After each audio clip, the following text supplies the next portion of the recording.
Today's Meet is a interesting piece of technology that is available for instructors to use with their classroom. It is available for free, or you can also pay a small monthly or annual fee, whichever you prefer, to be able to have transcripts that are saved that you can have access to at a later time.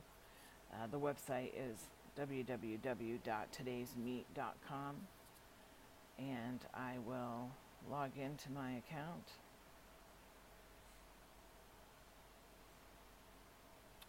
And here you can find out the basic starting page for what you would be doing in this app. And so this allows you to create a conversation, and you can determine how long that space is open for your students and allow them to communicate with one another. It is pretty simple. If I wanted to create a room for the purposes of this instruction, I am going to create a room entitled Step 1, naming my company. And then I'm going to ask for this room to be open for 1 week. You can do it for a month or for a year. Who can join, and you can limit this to just your school or to logged in users. For ease, I'm just going to create this as logged in users would be able to get into this. And I'm going to sort the room so that it shows the conversation as open, and then I want it to show the first room I opened on top, and then as I start to open other rooms, I want the last room I've opened in that directory to show on the top. You can also click to just do my school. If you do my school, then you would need to go in and tell them more. I'm not going to set it up that way. I'm just going to set it up as logged in users. And this means my students would need to create a username and a password, which they can just use their school email. And this is a great way for students to ask questions, because you can be in as a moderator, and sometimes you have students that are uncomfortable asking questions in the classroom. And this will enable them to have a space where they can go and ask questions of their classmates.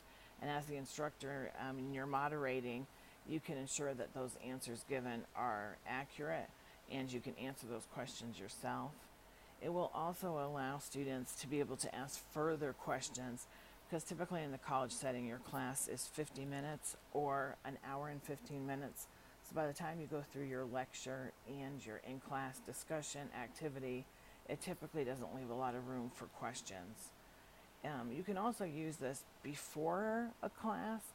If you are letting your students have a schedule, which I typically do, so they know every day when we meet what we'll be talking about. And so if I want them to do some initial research, which is very typical in my classes, I can open up a room like this where I can give them a prompt where I want them to start discussing the topic at hand. And it gets them thinking and gets them prepared for what we're going to do once they come to class. And this just kind of jumpstarts their excitement about the topic. And it will also be a good way as the instructor to see where they are in understanding what the topic will be. And so you know kind of where to start with them and how to guide them based on these discussions. In this example, I had put step 1, naming my company.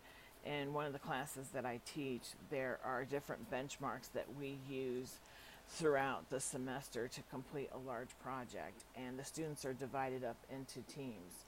And so with this, I have step 1, naming my company, and I'm going to go in and alter this to say team 1, and then I'm going to have a classroom for each team.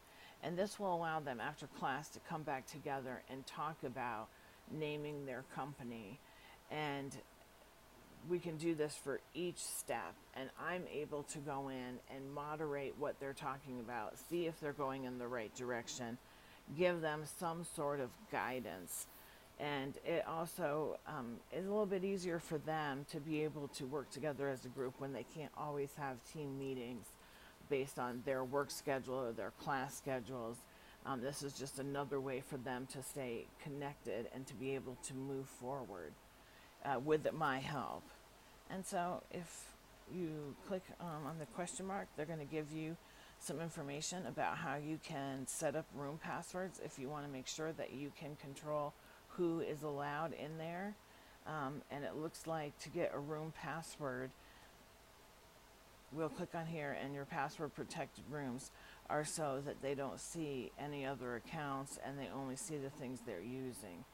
It also allows you to go in and eliminate posts if students are posting inappropriately and attempting to disrupt the class. And so in order to have more control as far as muting your topics and locking people out, you would have to upgrade to the teacher tools now. But at only $5 a month, it's something you could use for the semester if you're teaching at the university level, or for the school year. And that way you're not paying for every single year. And this allows you to go ahead and set up your access. I think this would be very helpful for students to be able to have access to conversations with one another and answer questions with one another when you don't have a learning platform. We have a learning platform at the university, Moodle, and so I can set up chat rooms. I can set up chat rooms for individual groups of students. And so most of the things that I can do in here, I can do on Moodle. But if you don't have a platform where that would be available to you, or you're unhappy with the learning platform you have, this is a pretty inexpensive way to do it. And you can still have a free account. So it'd be worth going on and checking out.